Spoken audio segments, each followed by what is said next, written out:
सुप्रभातं विद्यार्थिनः। काव्यस्यात्मा ध्वनिरिति बुधैः यः सम्मानात् पूर्वः तस्याभावं जगदुरपरे भक्तमाहुस्तमन्ये केचिद्वाचां स्थितमविषये तत्त्वमुचुस्तदीयं तेन ब्रूमः सहृदय मनः प्रीतये तत्स्वरूपम्। इस कारिका के माध्यम से, इस कारिका अंतर्गत पद्य के माध्यम से आचार्य आनंदवर्धन ने ध्वनि के स्वरूप निरूपण करने जाने के पीछे जो राज है, जो रहस्य है, जो प्रयोजन है, जो उद्देश्य है, उस पर प्रकाश डाला है। और मुख्य रूप से ध्वनि के स्वरूप जो निरूपण करना, उन्होंने कहा कि सहृदय मन को प्रसन्न करना, सहृदय को खुश करना, आह्लादित करना, आनंदित करना, क्योंकि सहृदय ध्वनि को मुख्य रूप से अंगी रूप के काव्य के अंगी रूप में आत्म तत्व के रूप में प्रतिस्थापित होना व कराना चाहते हैं। परंतु ध्वनि तत्व के जो विरोधी आचार्य हैं, उनकी वजह से तो उनका मन खिन्न है, उनको खुश करना है। और ये ध्वनि विरोधीवादी जो आचार्य हैं, ये इनकी 3 कैटेगरी में रखा, 3 श्रेणियों में रखा। भले ही उन्होंने कपोल कल्पित अपने मानसिक स्तर पर उसका निरूपण किया हो, इन भेदों को बताया हो, कोटि के श्रेणी में रखा हो, लेकिन वो 3 ध्वनि विरोधीवादी मानते हैं। वो 3 श्रेणी के जो ध्वनि विरोधीवादी आचार्य हैं वो कौन है? पहले है ध्वनि के अभाववादी, और दूसरे है ध्वनि के भाक्तवादी, तीसरे है अनिर्वचनीयवादी। ये जो अभाववादी है, जो ध्वनि के अभाव को स्वीकार करते कि ध्वनि तत्व नहीं है, वो भी 3 प्रकार के होते हैं। इसलिए कहते हैं तद अभाववादिनां चामी विकल्पाः सन्ति। तो इस अभाववादी व ध्वनि के अभाव को स्वीकार करने वाले आचार्यों के जो श्रेणी है, तो उनकी 3 प्रकार के भेद होते, 3 प्रकार होते हैं। वो कौन कौन है?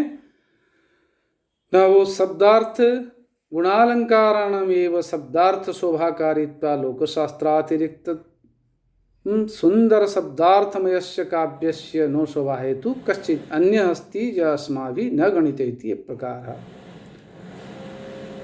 बोले जो शब्दार्थ शोभाकारी जो तत्व है, जो आचार्यों ने माना है, काव्य के शोभा हेतु के रूप में माना है, और उनके अंतर्गत ये नहीं आता ये ध्वनि तत्व, इसलिए जो कि हम उससे स्वीकार नहीं करते हैं, इस प्रकार आचार्य कहते हैं।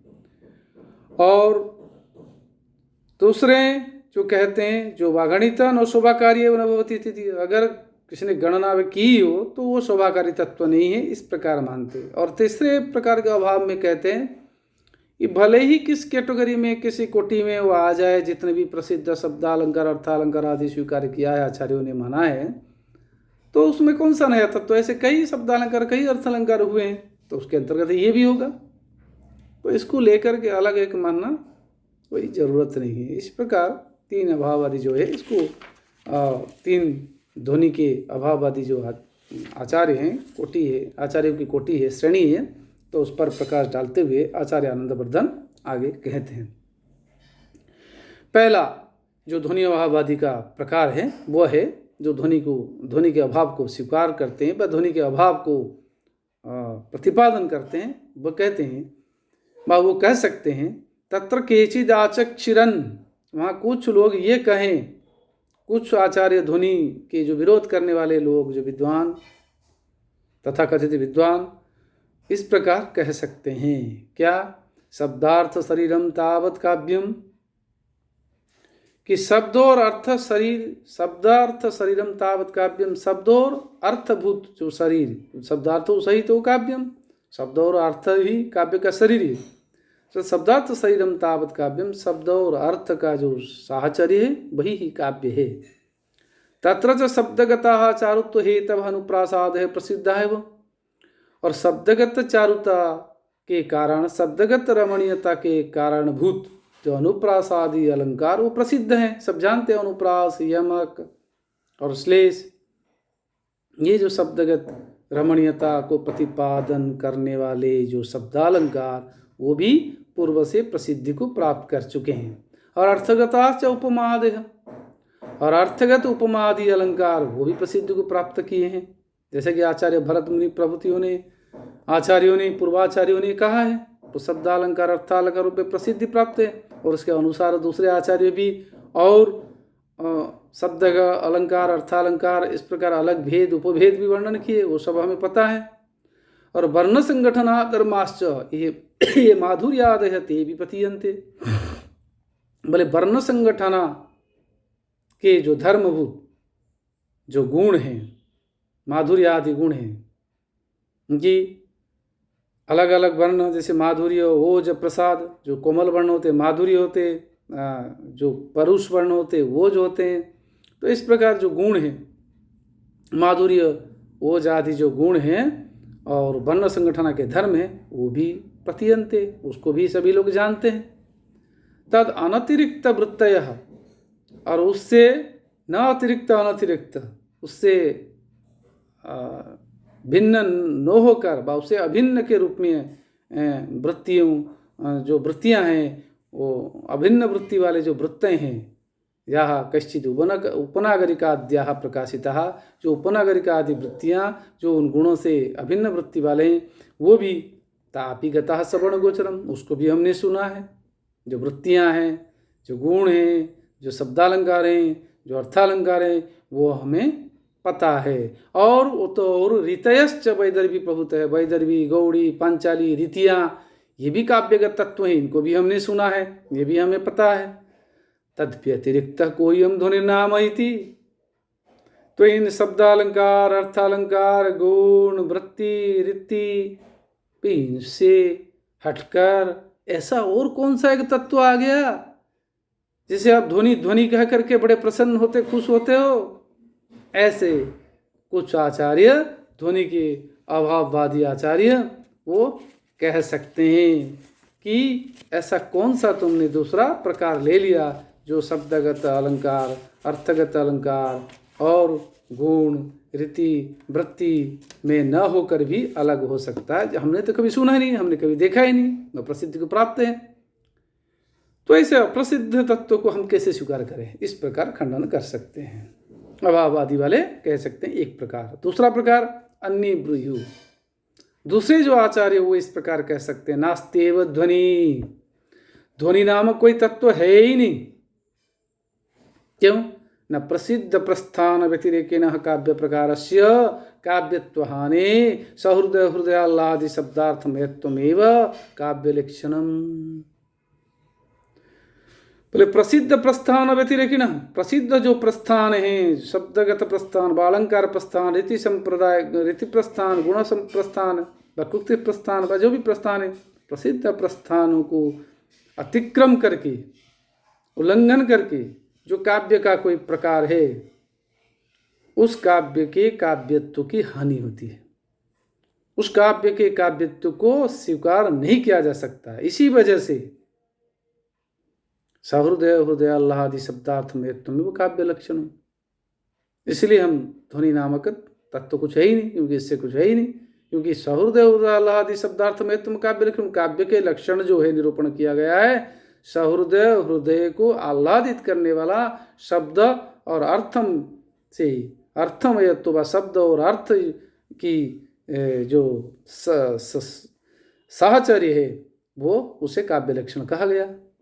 और वो सहृदय हृदय को आह्लादित करने वाला है, तत्व है। और ऐसे प्रसिद्ध प्रस्थान को छोड़कर अगर ध्वनि तत्व को आप स्वीकार कर रहे हो, उसको कैसे हम माने? इसलिए ध्वनि नामक कोई तत्व है ही नहीं। न चोक्त प्रस्थानातिरिक्त मार्गस्य तत्संभवति, और जो कहेंगे जो प्रस्थान रीति संप्रदाय, गुण संप्रदाय, सब अलंकार संप्रदाय आदि प्रस्थानों को अतिक्रम करके कोई दूसरा मार्ग है, तो उसमें इस प्रकार काव्य के लक्षण में संभव नहीं है, या सहृदय हृदय आह्लादकारिता उसमें नहीं है। न च तत्समयांतपातिना सहृदयान कांश्चिन परिकल्प्य तत्प्रसिद्ध्या ध्वनु काव्योपदेश प्रवर्तितोपि सकल विद्वन मनोग्राहितम अवलंबते।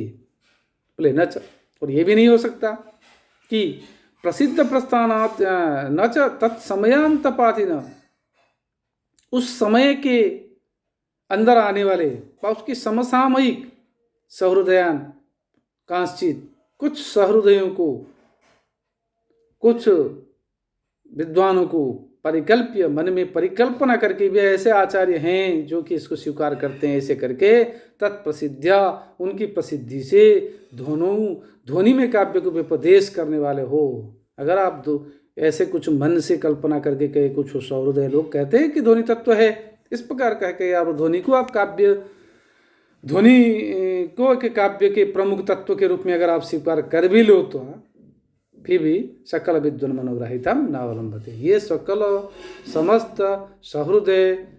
सहृदय सामाजिकों के मन को ग्रहण नहीं कर सकता, इसलिए ध्वनि नामक कोई तत्व नहीं है। इस प्रकार दूसरे आचार्य कह सकते हैं।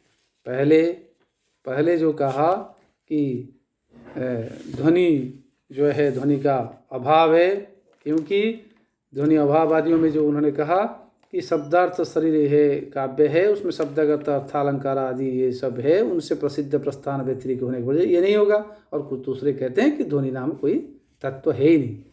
तीसरे जो है पुनः अपरे तस्य अभाव अन्यथा कथेयु, और कुछ दूसरे जो आचार्य, दूसरे जो लोग हैं, उस ध्वनि तत्व के अभाव को अन्य प्रकार से कह सकते हैं। कथयेयु, कथयेत, कथयेताम, कथयेयु, विधिंग लकार प्रथम पुरुष बहुवचन कह सकते हैं।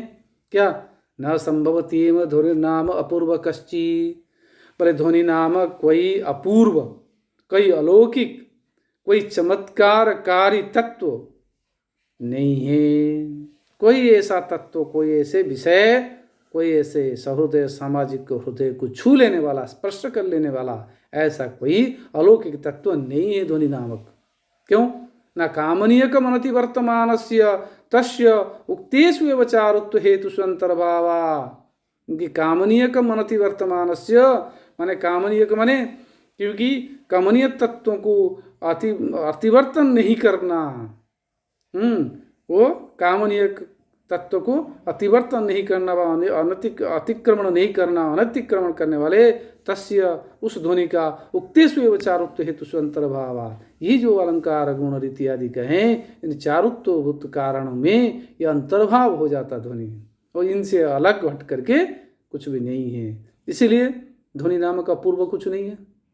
वे अपूर्वता के अभाव के कारण ध्वनि नहीं है। जो अपूर्व नहीं है, जो पूर्व है, जो इन्हीं में अंतर्भुक्त हैं, फिर उसको अलग से ध्वनि तत्व मानने की जरूरत है। कि हाँ, जैसे अनुप्रास एक अलंकार है, यमक एक शब्दालंकार है, श्रेयस एक शब्दालंकार है, ये अर्थालंकार है, उपमा एक अर्थालंकार है, ऐसे ये कोई ये काव्य तत्व को चमत्कारित करने वाला तत्व है। उसी प्रकार ये भी काव्य चमत्कारित करने वाला उसी प्रकार कोई एक भेद है जो कि इसी के अंतर आने वाला है, और उसको अलग से तत्व मानने की क्या जरूरत है, क्या आवश्यकता है। तेषाम अन्यतमस्य वा पूर्व समाख्यान मात्र करण यत् किंचन कथनम स्यात्। फिर तेषाम अन्यतमस्य, उन जो कामनीयक तत्वों में से, चारुत्व हेतु तत्वों में से एक अन्यतम जो तत्व है, ध्वनि है, तो उसका अपूर्व समाख्यान मात्र करणे, अपूर्व समाख्यान मात्र करणे माना अपूर्व अलौकिक तत्व कह करके ऐसे कहना, एक यत्किंचन कथन स्यात्, ये कहना एक विकल्पवाद होगा, बा एक तो तुच्छ बात होगी, बा बाग विलासिता वाली बात होगी, एक कोई बात में दम नहीं हो ऐसी बात होगी, माने सामान्य बात है, कोई विशेष बात नहीं है। तो इसको लेकर रहते खुश होने की क्या जरूरत है। इसलिए ध्वनि नामक कोई तत्व नहीं है, ये ध्वनि अभाव, इस प्रकार तीसरे पक्ष कह सकते हैं। इसी को और समझाते हुए आगे कह रहे, किंच बाग विकल्पान मानन्त्यात् संभवती एव वाक्यस्पिचित काव्य लक्षण विधायी भी प्रसिद्ध ही अपदर्शिते प्रकार ले से ध्वनि जरे तदाल की अलिक सहृदयत्व भावना मुकुलित लोचन ही नृत्यते तत्र हेतुम न विद्मा।